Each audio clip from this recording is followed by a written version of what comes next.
welcome back to our channel, and it's our day 2 here in Hue.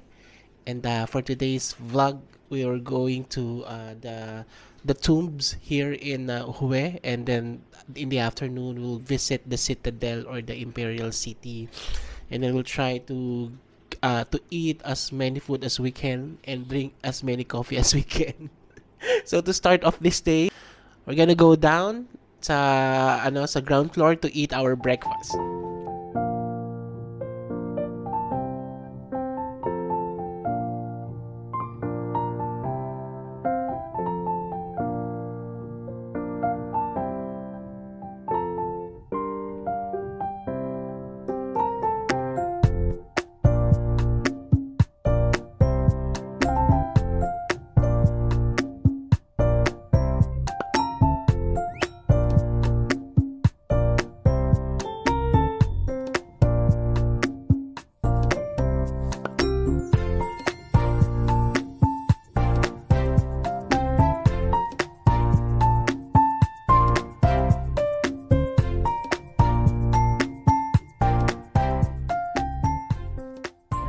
Hello! So nakasakay na tayo sa ating private car. So we rented this hotel. Full day tour is 850,000 long yata. And then we're going to Kaidin Tomb, Minmang Tomb, Incense Village, and Citadel. So Citadel siguro yung last natin kasi yun yung pinakamalaki, and that's the major attraction here, one of the major attraction here in Hue. So yung papunta sa una naming destination, yung Kaidin Tomb, is nasa 20 minutes na drive, pero si Kuya mabilis mag-drive. Medyo notorious yung dito mag-drive. So ayan, so kita-kita tayo doon. Amoy lemongrass. Lemongrass. Ay, pili tayo. Oh, alam mo. Mosquito, no? Mosquito. Oh, mosquito.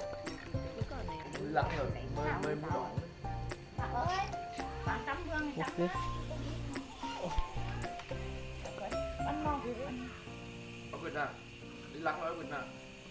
Không, cắm để trừ thổ nhang. Ok.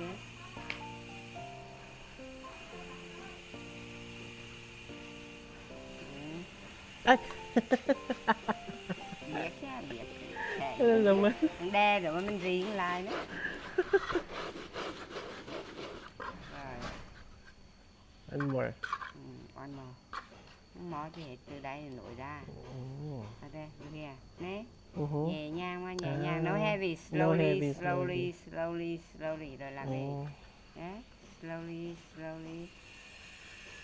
Đừng có đe, cái lý này. Đó, đè chụp dẹp rồi chứ. No heavy. No heavy, okay. Yeah.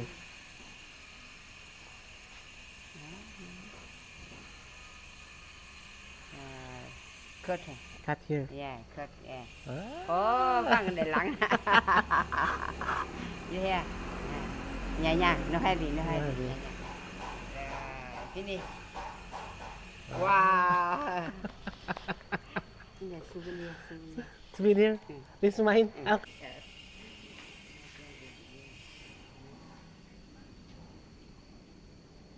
Lại ta lao nhẹ nhàng chứ này. Xuống lại chứ không được. Nhẹ nhàng chứ rồi. Chứ good. Oh yeah, good. Good. Yeah. Ay, wow, one try lang.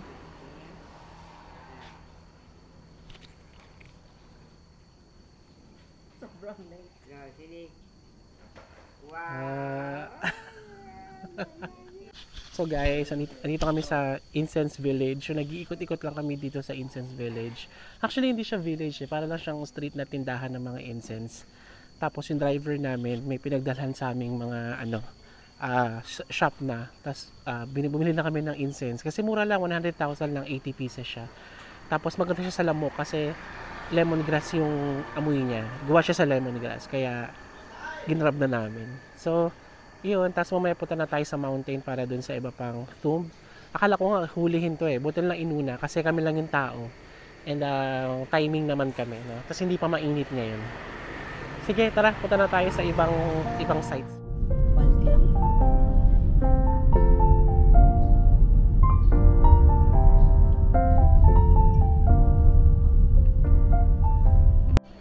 Guys, andito na kami sa Khai Din Tomb. Ito yung unang tomb na pinuntahan namin. And nakakatawa kasi yung cash namin, parang 500,000 dong na lang. Eh, may mga entrance pala yung mga tomb.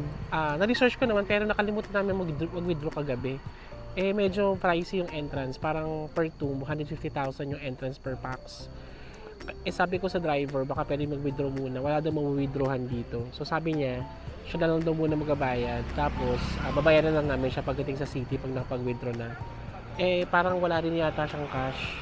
Kaya, nag-iikot-ikot siya. Parang baka nangihiram siya ng pera sa mga friends niya dito. Nakakahiya tuloy. Ikaw ba? Parang, kasi parang ano eh. Basta lumalapit siya sa mga friends niya dito eh. Nakakahiya tuloy. So, kayo guys, mag-withdraw kayo ng pera. Bawal naman ng dito, bank transfer, credit card. Kaya kailangan namin magbayad ng cash. So, pwede ba? Pwede ba? Oh, cash only. Wala naman nakalagay na credit card eh. Or Mastercard or Visa eh. So, antay lang natin siya. May pera naman kami, 500,000. Kaso kukulangin yun. Saka baka wala lang kami pang lunch. Libre natin siya ng lunch. No? Mamaya. So, antayin lang natin siya guys bago tayo umakyat kasi may entrance fee. Andito na tayo ngayon sa Khai Din Tomb, Emperor Khai Din Memorial. So, pwede siyang tawaging Emperor Khai Din Tomb. So, from the term itself, so this is the tomb where the remains of the Emperor Khai Din is located. So, this place was built in between 1921 to 1930. Sorry, 1920 to 1931. So, ano lang siya, bago-bago lang siya. And 11 years siyang ginawa for Emperor Khai Din. 11 years. And kung makikita nyo sa loob, this place is a combination of European style and Oriental style architecture. Mainly because medyo ano nga siya, later na nga siya ginawa. Actually, yung mga materials na ginamit sa paggawa ng tomb na ito, itong buong area, nakita nyo sa video kanina, they use the modern technique and yung mga old technique pa na mortar, ganyan. So, mga terracotta pa yung gamit na materials. And then, may mga cement na rin ginamit that was imported pa from France. Kasi, diba, during that time, Vietnam is under French colony. But still, they still have their own emperor kahit sila ay under French Empire sila, French government sila. So, ayun, yun lang yung maikli kong maibabahagi sa inyo na ayon sa mga nabasa natin sa paligid. Hindi naman tayo experts sa Southeast Asian history. So, itong Hue is the former capital, imperial capital of Vietnam. So, later on, yung palace sila pupuntahan natin. I think that's the last stop for this day's tour. Kaya yun, so appreciate lang muna natin yung mga tomb nila kasi sobrang vast talaga. And you'll know that they have a rich history and culture, itong Vietnam. Okay, so ayun lang naman guys. So kanina umulan pagdating namin dito kasi nag-aalisan yung mga tao. Good thing may payong kami at may sombrero ako for 100,000 dong. So ngayon, baba na tayo. Actually, 30 minutes pa kami dito. 30 minutes kami pinag-stay dito ng aming driver/guide ni Kuya. And meron pa kami mga 20 minutes pa naman, mga 10 minutes ganyan, 10 to 20 minutes pa. So picture lang muna tayo. Let's just appreciate the Khai Din Memorial Tomb. Okay? See ya in the next stop.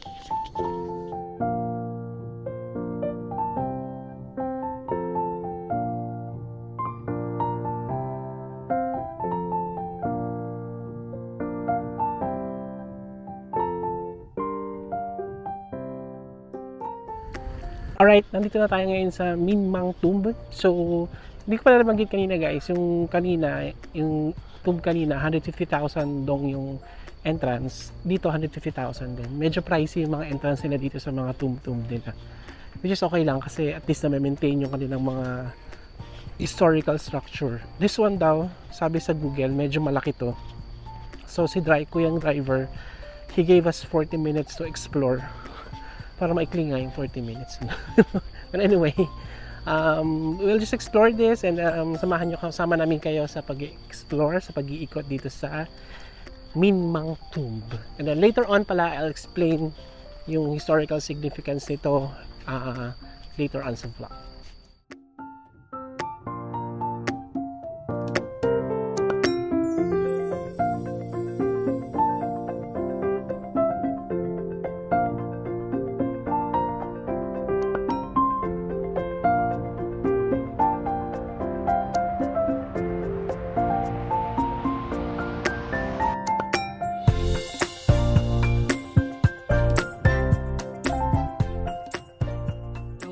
So we're still here in the Minmang tomb, or Emperor Minmang's tomb.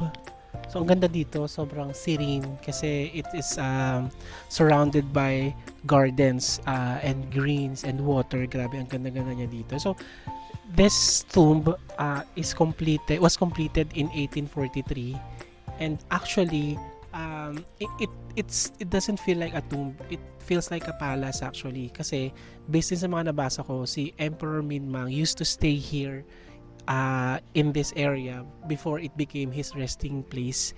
And si Emperor Minmang pala, just a trivia lang, nabasa ko lang dun sa loob, nag-commission pala siya, medyo related sa atin sa Philippines, nag-commission siya ng mga tao niya in the government to do a survey in the Spratly Island and in the Parcel Island. And diba, those two group of island are very controversial right now because the Philippines, China, Vietnam, and I think even Indonesia are fighting each other for that island, for that island. So pero these two, they have documents based doon sa nabasa ko. They have documents that show that they conducted a survey, and yung emperor nila actually encouraged the people to live there sa mga island na yun. Si Emperor Minmang din ay siya yung emperor dito sa Vietnam na naggumawa ng mga agencies, yung mga military, finance, internal affairs, even secret service. So yan, yung mga administrative agenda niya, ginawa niya yan. And also one of the trivia for that emperor is that he divided the country into 30 provinces and created one country. Tien Tam ata yung old name ng Vietnam, but right now it's called Vietnam. Galing so that's 1830. Tapos yung mga provincial chief or governor that time is ina-appoint ng emperor. So and siya rin pala yung second monarch of the Tien dynasty, something like that. So itong tomb na to, itong complex na to is based sa mga nabasa ko rin, is a perfect symmetry siya. And true enough, symmetrical talaga yung mga structure dito. This place has 40 structure in total. From the front gate to the worship area, to the tomb, to the guardhouse, up to the courtyard, etc. And also, ang ganda rin ng kulay ng nito. Ang ganda ng kulay. May bright yellow and bright red na kulay yung tong tomb na to, or should I say palace na to. Ayun. So, this place is not only a tomb site, as I've said, it is also a magnificent masterpiece of Vietnamese architecture and the gardens and everything in it. Sobrang ganda. Sobrang relaxing dito. Maybe because kami lang din yung tao halos. Ako may mga tourist pero konti lang. May mga guide nga sila. Kami lang yung walang guide. Nag-ikot-ikot lang kami. Yung UWE talaga ay very underrated na puntahan na mga lalo sa Philippines. Ang konti lang ng mga Pilipino na nakikita ko nagpupunta dito. More so yung mga vlogger na nakikita ko nagpupunta dito. Sobrang kaunti lang. Karamihan na nag-vlog dito is mga westerner. Wala pa ako nakitang Pinoy yata na nag-vlog dito sa UWE. Anyway, it's 10:15 here in UWE, and we're now heading to the Citadel. So surprisingly aga namin natapos kasi akala ko malalayo. And dahil siguro maganda yung panahon, actually makulimlim dahil sa panahon, mabilis naming naikot. Kasi pag maaraw, di masisilong ka, pahinga ka, inom ka, ganyan, etc. Pero ngayon, dahil maganda yung panahon, makulimlim, hindi naman umuulan. Kanina umuulan pero ngayon hindi na. Maganda yung simoy ng hangin. So mabilis kaming matatapos. So punta na kami Citadel ngayon para makapag-lunch na after and makapagkape na ulit tayo. And makapag-ikot-ikot ulit tayo mamaya. Sana may time para bike tayo around the area. Kasi may mga bike dito. Parang bike city rin yung Hue. Sige guys, see you around. I'll see you in the Citadel in a bit. Guys, tip lang pala. Feeling ko, pwedeng mag-grab lang kayo coming to the tomb. Kasi parang naman yung area at mahalakas yung signal surprisingly dito sa tomb na to, doon sa incense, pati doon sa unang-unang tomb na pinuntahan namin, malalakas yung signal. And I think may grab. So, kung kayo pupunta dito, mag-grab na lang kayo. Kung 4 kayo, mas makakamura pa kayo. Kasi ito, 850. Pag nag-grab kayo, pang 100,000 lang. Ganyan. So, mas makakamura talaga. Yun ang una kong plano. Kaso, syempre, hindi ko sure. Dahil first time ko naman dito pupunta. Hindi ko sure kung makaka-pick up ba yung grab dito sa area na to. Kasi parang 20 minutes away din from the city center ng Hue. Yung 20 minutes kasi dito, nasa Palayang ka na. Nasa ka na. Sa malayong lugar ka na. Kaya ayun, so tip ko lang yan, try nyo mag-book ng grab pagka pupunta kayo sa mga tomb dito sa Hue. Lalagay ko naman sa description box yung mga pinuntahan namin for today's vlog. Okay? So balik na tayo dun sa car natin. Umuulan ulit So punta tayo ng Citadel. So hello guys, so after natin dun sa tomb, hindi na tayo nakapunta ng Citadel kasi umulan ng malakas. So, bumalik kami ng hotel para magpahinga. And then ako nag-work ng kaunti. And nandito kami ngayon sa Bawa. Kasi ulan pa din. Itong Bawa ay restaurant. And they serve comhen and bonbue. So, yun na yung specialty ng Hue ng mga pagkain. So, titikman natin siya. And then later on, baka mag-coffee lang tayo kasi maulan pa rin. Nag-grab lang kami para hindi kami mabasahan ng ulan. So, nantay lang namin yung isa naming order, yung bonbue. Andito na yung aming comhen. So, it's a rice meal na may mga toppings. So, let's just taste it in a bit.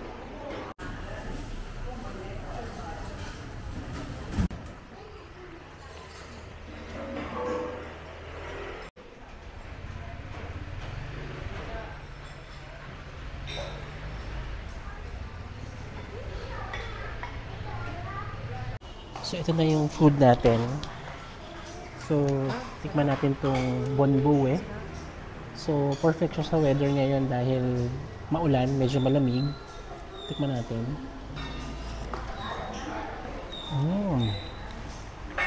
It's like a pork soup. Meron siyang parang pork knuckles ata ito. Parang pork knuckles. Meron siyang hindi ko lang to meron siyang blood. Meron siyang beef. And meron siyang noodles. Pinapili kami kung noodles or rice. Pinili namin noodles kasi yun na yung the best, sabi ni ate.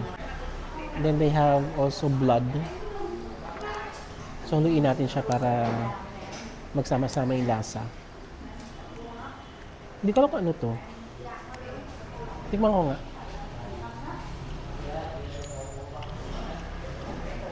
Ano to?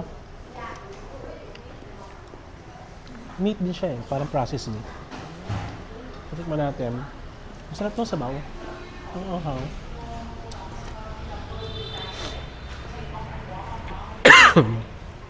Tapos, they have veggies. Of course, it's not Vietnam pag walang veggies. Pwede ko lagyan ng lime. I think, para may kick ng lime, may kick ng acidity, talagyan mo ng lime. And isa lang muna. Kain tayo. Tikman natin yung noodles.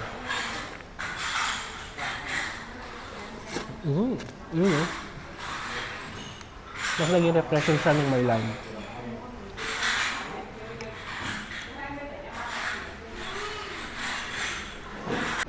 Ito yung comhen. So para siyang rice meal nga. Rice meal. Na may kung ano-anong nandito.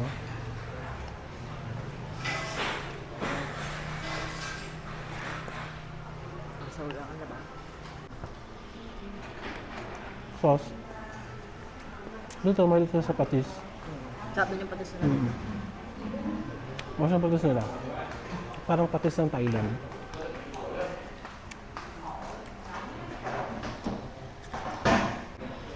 Okay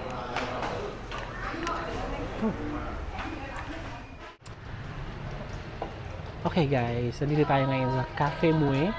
So this is one of the famous coffee shop here in Hue. It is said that, ewan ko dito daw nagmula yung salt coffee na, mas kasi yung salt coffee dito talaga sa Hue nanggaling. So kwento nung nag coffee making class, so meron daw mga farmer na walang water yata. Tapos ang ginamit nilang tubig yung salt water, yung sa dagat. Kasi lagyan ng milk, ganyan-ganyan. Tapos it turned out masarap. Yan, introduce na yung salt coffee all over Vietnam. Yun. And ito daw yung nag-develop talaga mismo, itong Cafe Mue. Kaya isa sa pinakaunang nagbenta yata or something like that. Anyway, saka masarap daw dito. Marami nagsasabi na when they tasted this one, ito na yung favorite coffee nila. So, we'll see if ganun din yung makifeel natin. Sabihin ko dito. So, tingnan natin kung masarap siya. Galing kasi nakaganto talaga siya yung parang coffee filter nila. So, tingnan natin kung tumutulo pa. Yan din siya tumutulo. So, I guess pwede na tanggalin to. Then, we'll put the ice.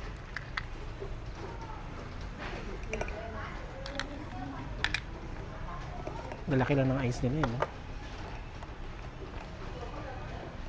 Ayan siya.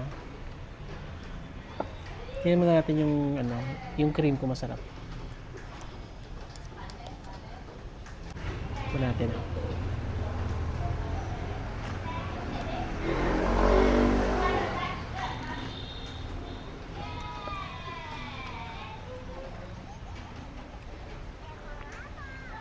Iba talaga pag brewed yung kape sa salt coffee. Laramdam mo yung freshness ng kape. And masarap nga siya. Alam nyo guys, for 15,000 lang. This is the cheapest coffee na nabili ko dito sa Vietnam. 15,000. Kasi ang kape dito nag-range ng 25 to 30, ganyan. Pag sa mga coffee shop, 50. Pero ito, 15 lang. And this is the cheapest that I got. And quality-wise, masarap. Siguro kaya favorite ng marami ito kasi mura. 15,000 lang eh. Okay. Coffee Mue. Approve. Ang sarap. So, hi guys! So, I hope narinig niyo ako. So, right after natin dun sa Cafe Mue, balik tayo ng hotel. Tapos ako, nagka-massage ako. Anyway, mahal pala yung massage na dito sa Vietnam in general as compared sa massage sa Philippines. Pero dito sa Hue, mura yung massage as compared to Da Nang and Hoi An. Nagka-massage ako dito. Pero mahal pa rin kung kumpara nyo sa atin. And after the massage, dahil last night na namin sa Vietnam, nag-coffee shop ulit kami. Coffee hopping talaga tong namin, tong Hue. Dahil maulan. Nandito kami sa Hue Roastery or Hue Cafe. And I could say that this is one of the best cafe aesthetically. Masarap din yung cafe nila, although hindi ganun kamurahan as compared sa ibang coffee shop. Pero mas mura siya sa Hong Cafe. Mas mahal lang siya doon sa Cafe Mue at doon sa ano nga unang coffee shop natin, yung by the river. Yung doon, hindi ko rin na-vlog yun. Hindi ko na-vlog. But anyway, so pero okay dito, ang ganda ng kanilang cafe. And since itong Hue ay university town din pala, maraming mga students ang nag-aaral sa second floor and third floor nila. And then itong ground floor nila is for the hanging out with friends, ganyan. Sa taas pwede ka mag-aaral. So maganda dito. Punta kayo sa Hue Cafe or Cafe Roastery. Hue Tea Roastery. So yun talaga yung pangalan niya. Okay guys, so we're gonna enjoy our drink here and then we'll see if we can do another cafe in Hue bilang last night na namin. See you around!